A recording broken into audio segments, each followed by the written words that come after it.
Hello dear students. मैं जितेंद्र शुक्ला। आज 11th की फिजिक्स काइनेमेटिक्स अपन पढ़ने जा रहे हैं बच्चों। 11th की फिजिक्स में इंपॉर्टेंट टॉपिक चल रहा है बच्चों, मिस मत करिएगा, काइनेमेटिक्स। इसका हम टॉपिक पढ़ रहे हैं मोशन। ठीक है बच्चों, टाइम्स शेड्यूल यूट्यूब पर सब्सक्राइब करना मत भूलिएगा, टाइम्स शेड्यूल। ठीक है बच्चों, चलिए। सो अपन मोशन अपन कहाँ तक पढ़ चुके थे, मैं आपको क्या क्या पढ़ा चुका हूँ एक बार यहाँ लिस्ट देख लीजिए। मैं आपको पढ़ा चुका हूँ डायमेंशनल फॉर्मूलाज, मैथमेटिकल टूल्स जो बेसिक होते हैं फिजिक्स में। ठीक है बेटा, फॉर्मूला वगैरह, डिफरेंशियल, इंटीग्रेशन। ठीक है, ये सब हो चुका है। और सबसे इंपॉर्टेंट जो फिजिक्स में यूज होना है इस चैप्टर में, वेक्टर्स, सदिश और अदिश राशियां। बट बेटा वेक्टर्स अभी हम फिर पढ़ने वाले हैं इसी टॉपिक में, उसका बहुत यूज होना है। हम आगे पढ़ने वाले हैं relative motion, projectile motion. But जो बच्चे क्लास मिस किए हैं वो यूट्यूब पे ज़रूर वीडियो देख के पॉज करके बार बार समझेंगे उसको। जैसे जब स्कूल स्टार्ट होगी बेटा 2-3 महीने बाद, जुलाई अगस्त जब भी स्कूल स्टार्ट होती है बेटा, अभी तो कोचिंग स्कूल दोनों ही पॉसिबल नहीं हैं, अभी गवर्नमेंट के ऑर्डर्स नहीं आए हैं। ठीक है बच्चों, घर पर रहिए, रिलेटिव्स और पड़ोसियों दोस्तों से दूर रहिए, मास्क कंटिन्यू यूज करिए, हैंड वॉश और सैनिटाइज, हैंड को सैनिटाइज करना मत भूलिए। ठीक है, लापरवाही एक गलती करेंगे बेटा पूरी फैमिली भोगेगी उसको, इसलिए इस चीज़ को ध्यान रखिएगा। ठीक है, चलिए नाउ सो हम पढ़ने जा रहे हैं बेटा। आप क्या समझेंगे, बहुत इंपॉर्टेंट कंसेप्ट। स्पीड और वेलोसिटी बच्चों हम पढ़ चुके थे। ठीक है, स्पीड और वेलोसिटी। ठीक है, अब हम लास्ट क्लास में हमने पढ़ा था, मैंने छोटा सा वीडियो बनाया था 15-20 मिनट का, कुछ दिक्कत आ गई थी कैमरे में। ठीक है, तो बच्चों यूनिफॉर्म मोशन, यूनिफॉर्म स्पीड हमने पढ़ा था, एक समान चाल। तो बच्चों यूनिफॉर्म स्पीड क्या होती है, टाइप्स ऑफ स्पीड और टाइप्स ऑफ वेलोसिटी। बहुत ही सिंपल है।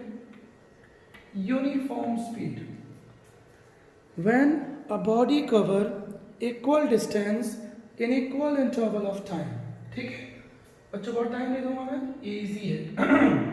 जब भी कोई वस्तु इक्वल डिस्टेंस कवर करे, इक्वल डिस्टेंस कवर करे, ठीक है बच्चों, in equal interval of time.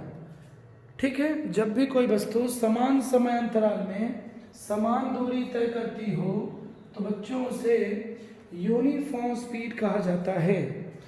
ठीक है, मैंने आपको एक्सप्लेन किया था। वैसे 9th क्लास का वीडियो भी आप देख सकते हैं मोशन चैप्टर का। जिन बच्चों का बेस वीक है यूट्यूब पे डला हुआ है, क्योंकि 9th क्लास में भी इनिशियली मैंने इसी चीज़ का वीडियो बनाया हुआ है। ठीक है, चलिए बेटा, तो यदि कोई बॉडी 1 घंटे में जाती है 50 किलोमीटर 1 आवर में, नेक्स्ट 1 आवर में फिर जाती है 50 किलोमीटर, नेक्स्ट 1 आवर में again 50 kilometre, so this is uniform speed. मतलब टाइम भी फिक्स हो और डिस्टेंस भी फिक्स हो तो उसे हम एक समान चाल कहेंगे। अब बच्चों यूनिफॉर्म वेलोसिटी बोलेगा तो क्या हो जाएगा डेफिनेशन बच्चों, यहाँ वेलोसिटी बोलेगा तो बच्चों वेलोसिटी में क्या आएगा, डिस्प्लेसमेंट आएगा। क्या आएगा बेटा, डिस्प्लेसमेंट आएगा। समझ में आ रहा है, वेलोसिटी में क्या आएगा, if a body cover equal displacement in equal interval of time. यदि कोई वस्तु समान समय अंतराल में समान विस्थापन तय करती है तब उसे हम क्या बोलेंगे, बोलिए, विस्थापन, डिस्प्लेसमेंट, हम उसे बोलेंगे एक समान वेग, यूनिफॉर्म वेलोसिटी। क्लियर है बेटा? सो मैं आगे बढ़ रहा हूं। ठीक है, चलिए। हाँ जी बेटा, अब समझेंगे नॉन यूनिफॉर्म स्पीड। बहुत टाइम वेस्ट नहीं करूंगा, सिंपल है। If a body cover unequal distance, ठीक है, in equal interval of time, मतलब क्राउडेड रोड है, ट्रैफिक है, रेलवे स्टेशन रोड है, ठीक है बेटा, मार्केट रोड है, ये गड्ढे वड्ढे हैं, तो ये सारे एग्जाम्पल किसके हैं बेटा? Non uniform motion. क्योंकि वहाँ पर क्या होगा, इक्वल डिस्टेंस कोई बॉडी कवर नहीं कर सकती है। ठीक है, बात आप समझ में आ रही है? जैसे पैसेंजर ट्रेन होती है, बस कार होती है, ठीक है, कई बार स्पीड चेंज होती है। 1 घंटे में गए 50 किलोमीटर, अगले 1 घंटे में गए 30 किलोमीटर, अगले 1 घंटे में गए 42 किलोमीटर, वॉट एवर, कुछ भी। ठीक है, so if unequal distance in equal interval of time, that is non uniform motion, असमान गति। 9th में बच्चों है चीज़, बहुत टाइम अपन नहीं देंगे, आगे बढ़ते हैं। अब आते हैं एवरेज स्पीड और वेलोसिटी। बच्चों मैं फिर कह रहा हूँ, वेलोसिटी बोलेगा, वेग बोलेगा तो डिस्प्लेसमेंट की बात होगी। ध्यान से मेरी बात सुन रहे हैं ना? वेलोसिटी बोलेगा तो किसकी बात होगी? डिस्प्लेसमेंट की बात होगी। अब एवरेज स्पीड भी बहुत इजी है। क्या है ये? Total distance. Total distance clear है? कोई बॉडी टोटल डिस्प्लेसमेंट या टोटल डिस्टेंस कितना कवर करती है टाइम के साथ, उसको बोला जाता है बेटा एवरेज। एवरेज निकालना तो आप जानते ही हो, नहीं जानते तो सीखो।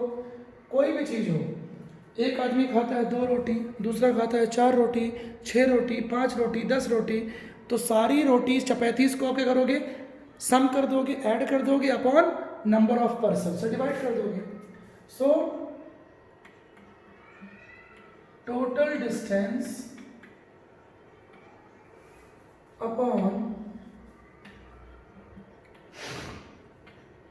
Total time, total distance upon total time. ठीक है बेटा, क्लियर हुआ? सो S1 plus S2 dash dash dash upon T1 plus T2 dash dash dash. Clear है बच्चों? ठीक, आगे बढ़ते हैं। एवरेज स्पीड हो जाएगा। अब समझिए, इसमें कुछ और कंडीशंस भी पॉसिबल है। पहली कंडीशन पे आते हैं बच्चों। न्यूमेरिकल्स में मोस्टली क्या करेगा,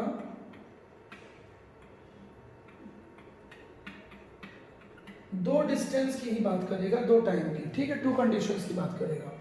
इक्वेशन 1 कर लीजिए इसको। ठीक है, अब मान लीजिए डिस्टेंस की वैल्यू गिवन नहीं है, तो डिस्टेंस इज इक्वल टू हम क्या लिख सकते हैं कि स्पीड इनटू टाइम लिख सकते हैं। सो S2 क्या हो जाएगा? V2 इंटू T2 लिख सकते हैं, क्योंकि स्पीड इज इक्वल टू होता है distance upon time. So distance is equal to होगा स्पीड इंटू टाइम। नाउ क्या करेंगे? पुट दिस वैल्यूज, पुट करेंगे तो क्या होगा? V1 T1 plus V2 T2। बहुत ही सिंपल है, अपॉन T1 प्लस T2। ठीक है बेटा, अब समझिए। अब कई बार क्या करेगा, क्वेश्चन में बोल देगा कि जो टाइम टेकन है वो सेम है, जो समय लगा है बेटा वो सेम है। ठीक है, समझिए, टाइम सेम है तो T1 is equal to T2 is equal to बेटा T कर देंगे, सिंपल। सो T कॉमन आ जाएगा और नीचे आ जाएगा, अपॉन में आ जाएगा, डिनोमिनेटर में क्या आ जाएगा? 2T। ठीक है, समझ में आ रहा है कुछ? सो V1T V2T upon 2T, T plus T।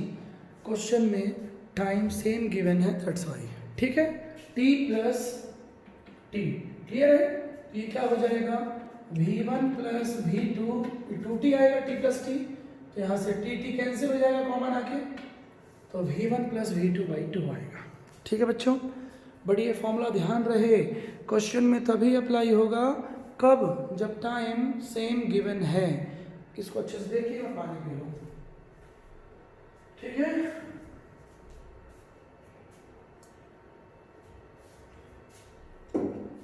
ठीक, चलिए, कोई डाउट तो नहीं है? आगे बढ़ते हैं। अब नंबर 2 केस पे आते हैं। इसमें कल तक जिसके सपने देखे आज वो मेरे साथ हैं, मुझको अब ये होश नहीं है, मजाक कर रहा हूँ, मुझको ये होश नहीं है, दिन है या कि रात है। अकेले अकेले आदमी बोर होता है लॉकडाउन में बच्चों, ठीक है, समझ में आ रहा है, इसलिए बोर नहीं करेंगे अब आपको, ठीक है, थोड़ा बहुत फालतू गाने फटी आवाज़ में, ठीक है, चलिए। हाँ, अब क्या होगा बेटा, समझो, हमने सेम फॉर्मूला यूज़ किया है एवरेज स्पीड का, एवरेज वेलोसिटी का। बच्चों फिर बोल रहा हूँ, वेलोसिटी बोलेगा तो यहाँ एरो आ जाएगा, और यहाँ भी एरो आ जाएगा। एरो का मतलब क्या होता है, वेक्टर, ठीक है, वेक्टर पढ़ लीजिएगा, यूट्यूब में वीडियो है मेरा, ठीक है, बेसिक्स पढ़ाया है मैंने बिल्कुल, ठीक है, मैंने उसमें जेईई नीट कुछ भी अभी ऐड नहीं किया है, ठीक है बेटा, सिर्फ बेसिक पढ़ाया है बोर्ड एग्जाम के लिए भी, ठीक है, जेईई नीट की मैं अलग से क्लासेस लूँगा। चलिए अब बच्चों देखिए, पिछले केस में हमने क्या किया, डिस्टेंस को चेंज किया। अब मान लीजिए डिस्टेंस गिवन है, टाइम गिवन नहीं है, so time is equal to क्या लिख सकते हैं, distance upon speed, s1 v1, t2 क्या ले सकते हैं, s2 v2। पुट करेंगे इसको, जब पुट करेंगे तो आ जाएगा formula average speed is equal to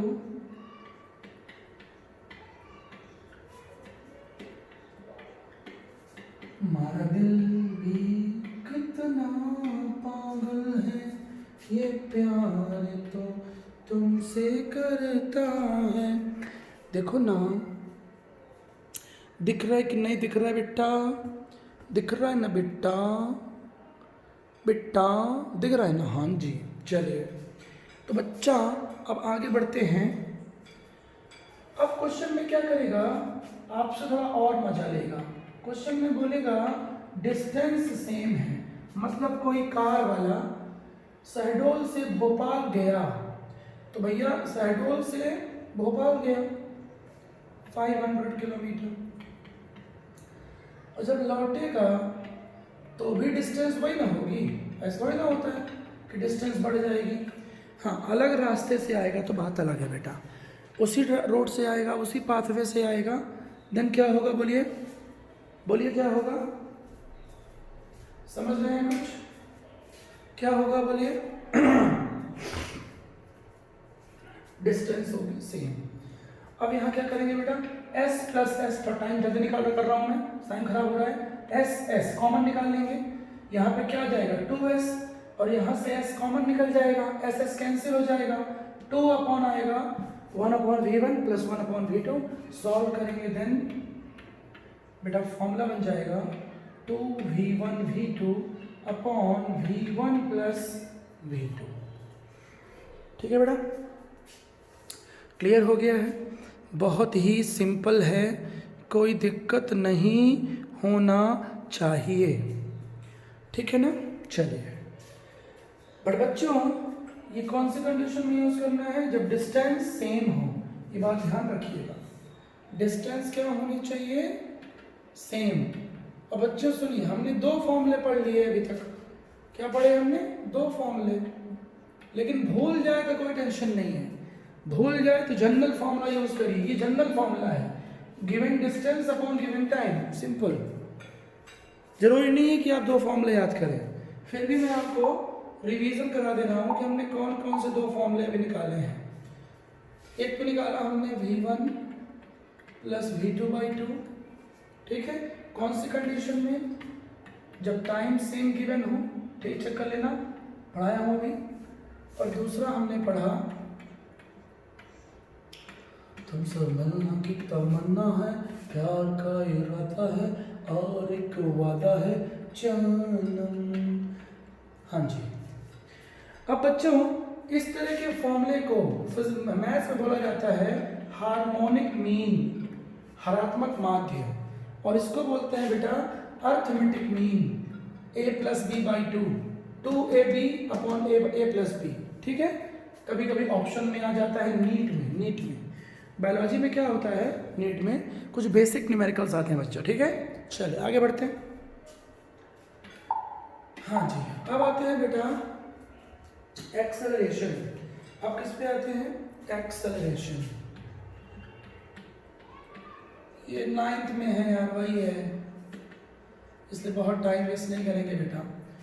rate of change of velocity is known as acceleration.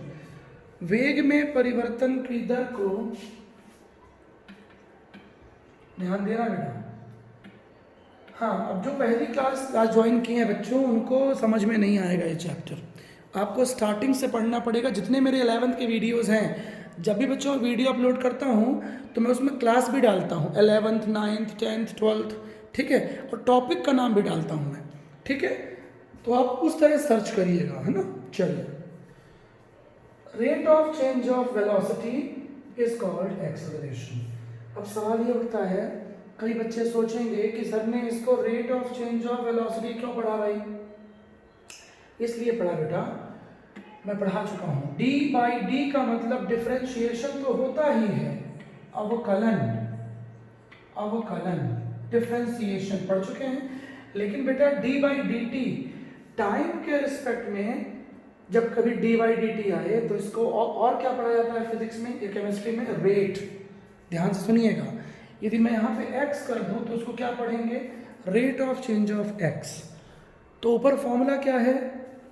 Rate of change of velocity, rate of change of velocity. अब बच्चों बता चुका हूं मैं, पूरे फिजिक्स में कहीं भी स्मॉल d को डेल्टा लिखा जा सकता है, ठीक है, ध्यान से समझिए, बहुत मुश्किल बिल्कुल नहीं है, सिंपल टॉपिक चल रहा है अभी, अभी डिफिकल्ट पोर्शन तो स्टार्ट ही नहीं हुआ है, ठीक है बेटा। हाँ, अब समझिएगा,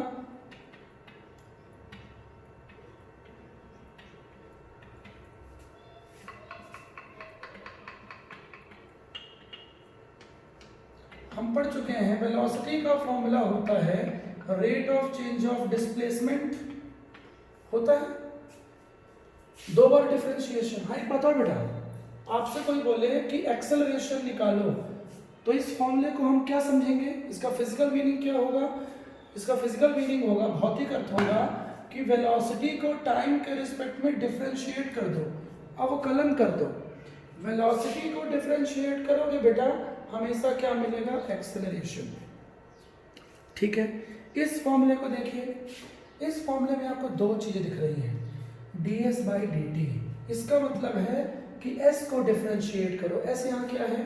या तो डिस्टेंस या वेलोसिटी है, ठीक है, s को डिफरेंशिएट करो, उसके बाद जो आएगा वैल्यू उसको फिर से डिफरेंशिएट करना पड़ेगा with respect to time.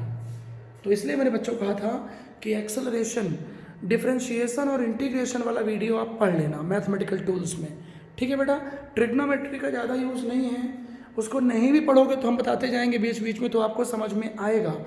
But बच्चों, डायमेंशनल फॉर्मूला, वेक्टर्स और मैथमेटिकल टूल्स ये आपको अच्छे से समझने पड़ेंगे और अच्छे से पढ़ने पड़ेंगे, अदरवाइज आपको दिक्कत जाएगी, ठीक है।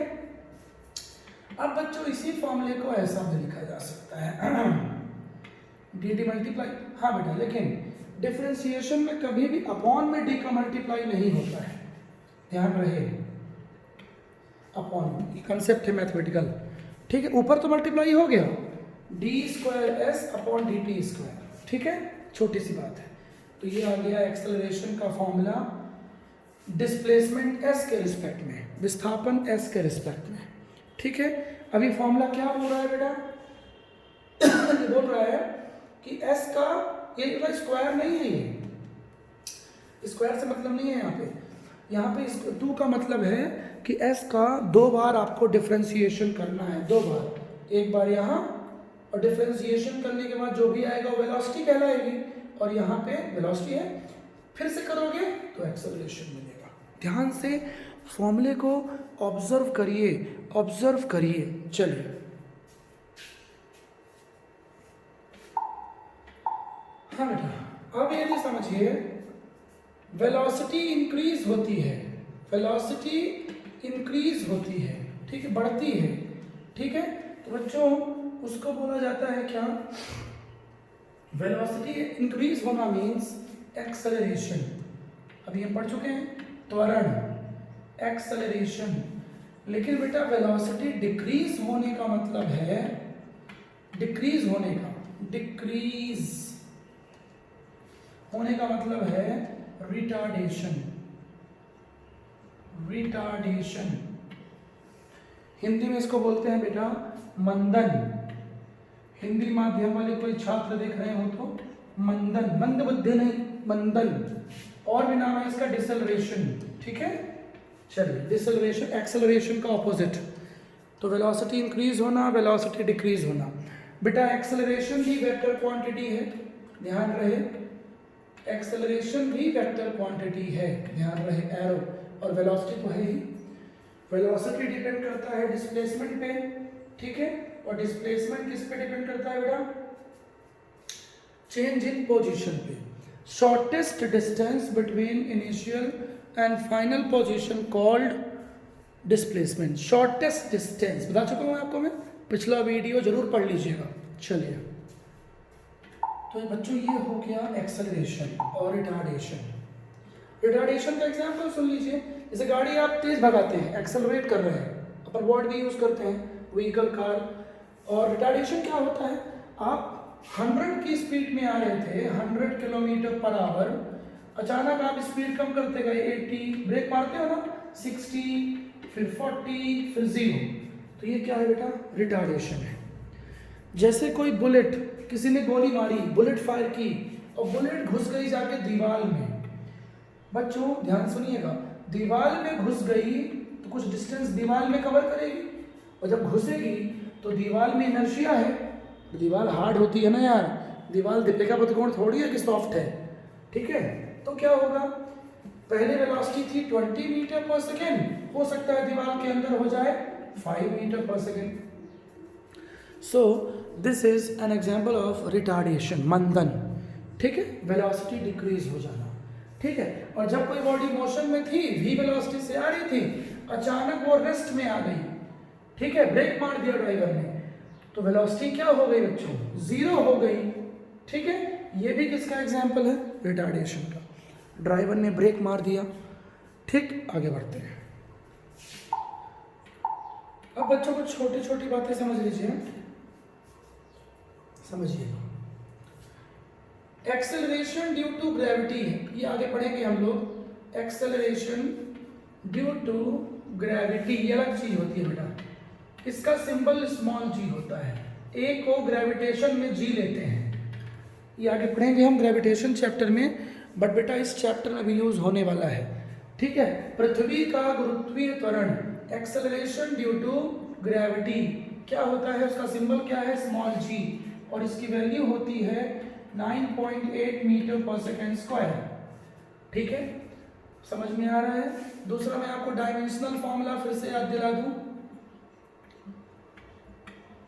इसको ऐसा लिख सकते हैं, इसी फॉर्मूले को ऐसा भी लिख सकते हैं, इसी फॉर्मूले को ऐसा भी लिख सकते हैं। काम पढ़ने पर क्वेश्चंस में सभी की फॉर्मेट है, ठीक है। लिखने का तरीका कंडीशंस के हिसाब से बदल गया है, ठीक। अब डायमेंशनल फॉर्मूला पूछ रहा है, विमीय सूत्र, तो वेलोसिटी का डायमेंशनल फॉर्मूला पढ़ चुके हो, velocity is equal to displacement upon time. Displacement dimensional formula हमेशा किस फॉर्म में होता है? MLT, वीडियो देख लीजिएगा, यूट्यूब पे है, डायमेंशनल एनालिसिस, ठीक है। मास, लेंथ, टाइम, तो डिस्प्लेसमेंट हो या डिस्टेंस हो या लेंथ हो, ठीक है बेटा, या हाइट हो, इन सब का डायमेंशनल फॉर्मूला सिर्फ L होता है।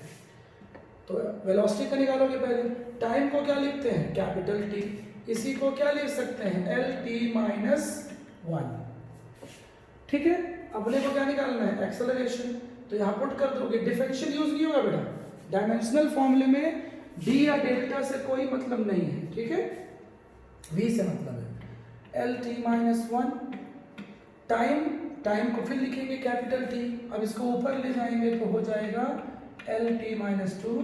This is dimensional formula of acceleration. अब बच्चों इसमें मास नहीं आया है, ठीक है, तो मास को लिख देंगे पावर 0 LT-2। LT minus 2।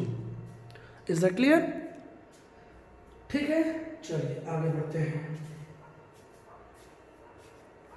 तो बच्चों ये छोटी छोटी बातें थी। अब आ जाइए, कुछ सिंबल यूज होंगे वेलोसिटी के मोशन अंडर ग्रेविटी में, इक्वेशंस ऑफ मोशन में हम पढ़ने वाले हैं। 9th में भी था गति के समीकरण, इक्वेशंस ऑफ मोशन, यदि आप ठीक से पढ़े होंगे या आपके टीचर्स ठीक से पढ़ाए होंगे। यू का नाम क्या है, आज सुन लीजिए आज के बाद मोशन में, इनिशियल वेलोसिटी। बच्चों इनिशियल वेलोसिटी का मतलब होता है जब कोई बॉडी मोशन स्टार्ट करती है, जैसे हमने गाड़ी को स्टार्ट किया और हम जैसे ही स्टार्ट किए तो हमारी गाड़ी आगे बढ़ी, वो क्या है, यू है। और जब हम कुछ दूर चले गए और गाड़ी को ब्रेक मारने वाले हैं, रोकने वाले हैं, तो पहले स्पीड कुछ और थी और बाद में कुछ और है, तो इनको नाम दे दिया गया initial velocity, final velocity. Initial speed, final speed. बच्चों न्यूमेरिकल्स में वेलोसिटी और स्पीड सेम होते हैं, ध्यान रहे। सिर्फ वेलोसिटी और स्पीड में क्या डिफरेंस है बता चुका हूं मैं। Velocity is vector quantity while speed is scalar quantity. आगे बढ़ते हैं बच्चों। हाँ जी, अब आते हैं बेटा इक्वेशंस ऑफ मोशन। ये बहुत इंपॉर्टेंट है।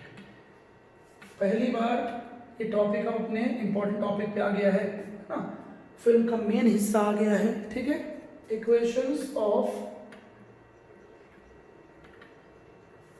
मोशन, गति के समीकरण, ठीक है बेटा। 3 इक्वेशंस ऑफ मोशन होते हैं, हम इनको डिटेल पढ़ने वाले हैं। This is first equation of motion, 9th पढ़े हो। और बच्चों इनकी 3 मेथड्स होती है डिराइव करने की, ठीक है। एक पढ़ने वाले हो आप इंटीग्रेशन मेथड, दूसरा पढ़ने वाले हो आप ग्राफिकल मेथड जो 9th में थी, और तीसरा एक और भी होता है general method, alternative methods. But आपको 2 ही पढ़ना है, ठीक है। तीसरा तो खुद भी कर लोगे। ध्यान सुनिएगा, ये फर्स्ट इक्वेशन है गति का, ये सेकंड नहीं बोल सकते आप इसको। फर्स्ट इक्वेशन ऑफ मोशन, गति का पहला समीकरण। Number 2, S is equal to ut plus half at square, ठीक है। तारों का चमकता गहना हो, फूलों से महकती वादी हो, उस घर में बर्बादी आए, जिस घर में तुम्हारी शादी हो, तारों का चमकता गहना हो, फूलों से महकती वादी हो। हाँ जी, चलिए। फर्स्ट इक्वेशन ऑफ मोशन, भी फाइनल वेलोसिटी और स्पीड, इनिशियल वेलोसिटी और स्पीड, एक्सेलरेशन। हाँ बच्चों, अब कुछ बात समझ लीजिएगा। इक्वेशंस ऑफ मोशन में हमेशा एक्सेलरेशन कांस्टेंट होता है, ये बात ध्यान से अपने कान में भर लीजिएगा। फिक्स है, फिक्स। एक्सेलरेशन यहाँ रखिएगा, एक्सेलरेशन हमेशा कांस्टेंट होता है, कांस्टेंट इक्वेशंस ऑफ मोशन में। ये जो ए है ना, मैं सिर्फ इसकी बात कर रहा हूँ बच्चों, ध्यान सुनना, अदरवाइज न्यूमेरिकल्स के आंसर नहीं आएंगे। कांस्टेंट एक्सेलरेशन होता है हमेशा, ठीक है। कांस्टेंट एक्सेलरेशन, ठीक, बात समझ में आ रही है। टी जानते हो टाइम है, एस क्या है, एस को लिख लीजिए, डिस्टेंस भी है, डिस्प्लेसमेंट भी है, ठीक है, हाइट भी है। एस को बाद में हम एच भी लिखेंगे, जहां जहां एस है वहां वहां हम आगे चल के मोशन अंडर ग्रेविटी में एच भी लिखेंगे, ठीक है बेटा, बात समझ में आ रही है। दूसरी बात, ये जो इक्वेशंस ऑफ मोशन है, ध्यान से सुनिएगा, मैं इसको हटा रहा हूँ, ठीक है। इसको अपन बाद में डिराइव करेंगे नेक्स्ट क्लास में, बट खास बात सुन लीजिए। सर्कुलर मोशन में एक्सेलरेशन की वैल्यू चेंज होती है, और सिंपल हार्मोनिक मोशन, ऑसिलेशन आगे पढ़ने वाले हो, ऑसिलेशन। तो बच्चों इन दोनों मोशन में इक्वेशंस ऑफ मोशन बहुत सारे केसेस में अप्लाई नहीं होते हैं। छोटी सी बात है बट बहुत इंपॉर्टेंट है। सर्कुलर मोशन और सिंपल हार्मोनिक मोशन में इक्वेशंस ऑफ मोशन, गति के समीकरण not applicable for circular motion. Equations of motions are not applicable for circular motion and simple harmonic motion oscillation. दोलनी गति, वृत्तीय गति के लिए लागू नहीं होते हैं, क्योंकि इन दोनों मोशन में एक्सेलरेशन कांस्टेंट क्या नहीं होता है, not constant. Acceleration is not constant, जबकि इक्वेशंस ऑफ मोशन में हमेशा एक्सेलरेशन क्या होता है, कांस्टेंट होता है. और बच्चों आप बाद में पढ़ेंगे कि इन दोनों मोशन में एक्सेलरेशन के अलग अलग फॉर्मूले पढ़ेंगे आप. मैं भी लिख भी दूंगा तो आपको नहीं समझ में आएगा. सर्कुलर मोशन में हम बाद में पढ़ेंगे ये फॉर्मूला, ठीक है, और ऑसिलेटरी मोशन में ये फॉर्मूला पढ़ेंगे. अब आप सोचो ये डिफरेंट फॉर्मूला क्यों है उस टॉपिक में, इसीलिए है क्योंकि वहाँ एक्सेलरेशन चेंज होता है. इस एक्सेलरेशन त्वरण स्थिर नहीं होता है बेटा. बात समझ में आ रही है, क्लियर हुआ ये, ठीक है बच्चों. तो अपन नेक्स्ट क्लास से पढ़ेंगे इसका detail, motion under gravity and equations of motion के डेरिवेशन. ठीक है बेटा, थैंक यू. अपना ख्याल रखिए, अपनी फैमिली का ख्याल रखिए, पढ़ाई करिए, अच्छी मूवीज़ देखिए, कॉमेडी देखिए, वेब सीरीज़ मत देखिए. ठीक है बच्चों, चलिए.